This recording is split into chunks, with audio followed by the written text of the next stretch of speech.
I am so thankful Shinen was here before me, setting out the path we can follow where he led.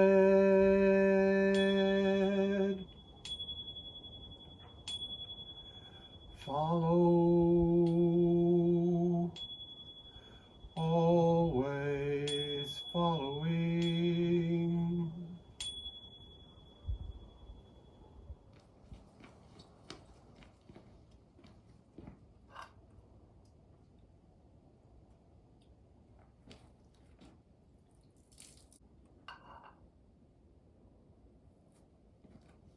I thought I'd make this first introductory video and an explanation of what I'll be doing in terms of temple rituals when I'm visiting each of the temples.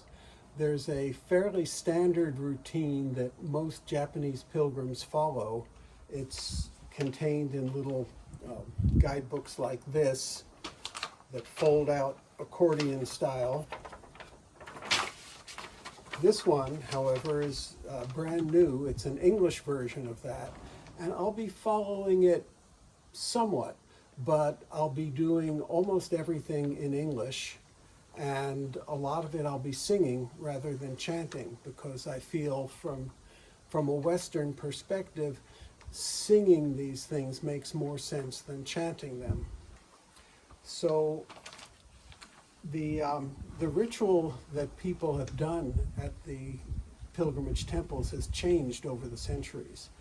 In the Middle Ages of Japan, pilgrims were basically priests of one sort or another, and they would conduct various kinds of rituals that they would do at other temples or other holy sites throughout Japan, wherever they came from. Then in the Edo era, commoners started coming and became the dominant, the main number of pilgrims, and so guidebooks started appearing. The first guidebook that we know of was written by a priest named Shinen. It was published in 1687, and it laid out a fairly simple routine aimed at common people, not at priests. It didn't include extensive sutra chanting or anything like that. It was mostly being thankful for the people in your life, your family, the people who help you on the pilgrimage, and the nation, the rulers of the nation, and also being thankful to the Buddhas and Bodhisattvas who you were paying respects to at the temples. And then there was a temple song. Now these temple songs were written in the form of tanka, 31-syllable Japanese poems, and they were sung. There was one melody that pilgrims would usually use for all of these tanka that in that context at temples was called goeka, temple hymns, temple songs. And these are still sung sometimes. But around the beginning of the 20th century, really starting in the 19th century, gradually the goeka were diminished in importance, and chanting of the Heart Sutra, the Hanya Shingyo, took over as perhaps the most important or dramatic part of the pilgrimage ritual at the temples. My friend Koei, an American-born Shingon Buddhist priest, translated it into English, and I put it to music, so you'll see me singing that at all the temples. There are also songs related to Kobodaishi, the priest in whose memory the pilgrimage is done. There's one song which actually is based on the Japanese syllabary. It's the Iroha, and Japanese pilgrims will sometimes sing that at the Okuno Inn, where he is interred at Koyasan. And so again, Koei translated that into English, and I've done a setting of that. There's another song that is sometimes sung in honor of Kobo Daishi at his mausoleum at Koyasan.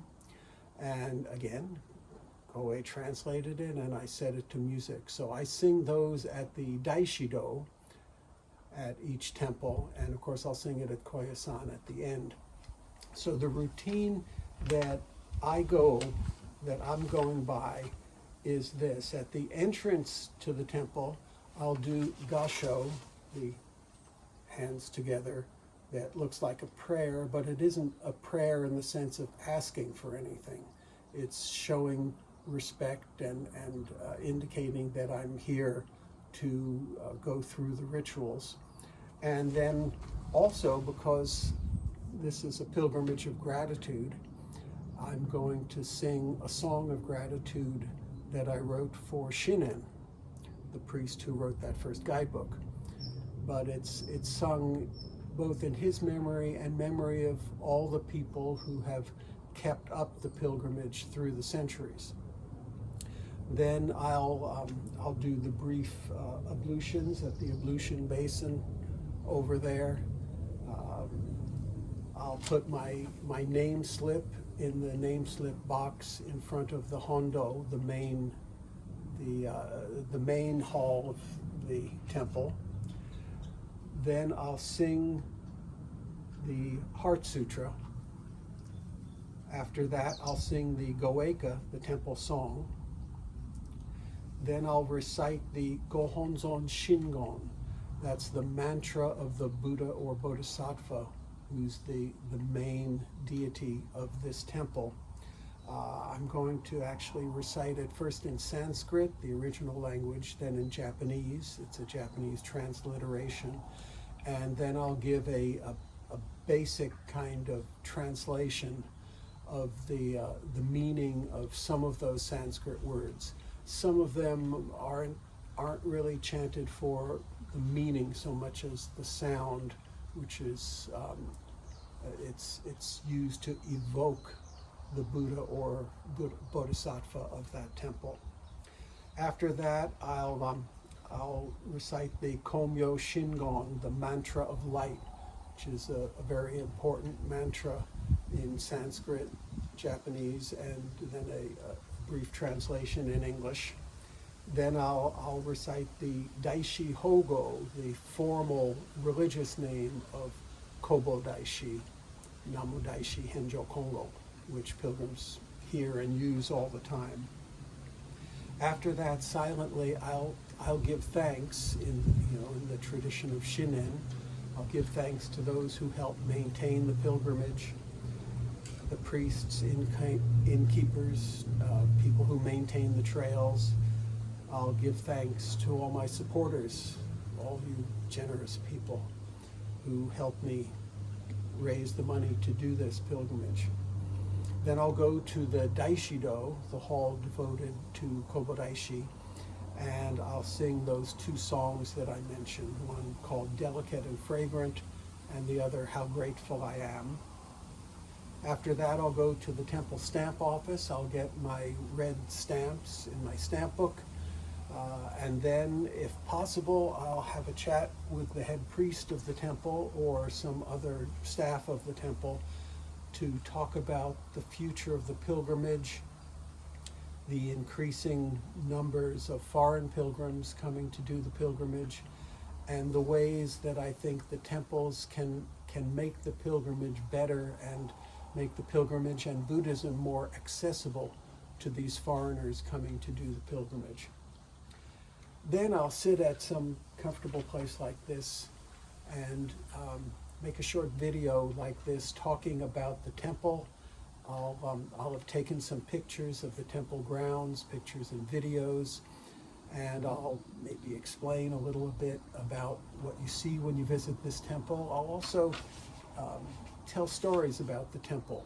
Some of these stories will be actual historical accounts. Most of these temples have been burned at one time or another, sometimes burned in war during invasions from other rulers of other parts of Japan. Sometimes there are miracle tales of miraculous cures enacted at the temple. Sometimes they're folk tales. Sometimes maybe I'll tell stories about some of my experiences when I visited these temples before. We'll see. We'll see how the mood affects me when I'm at each temple. And then I'll move on to the next temple.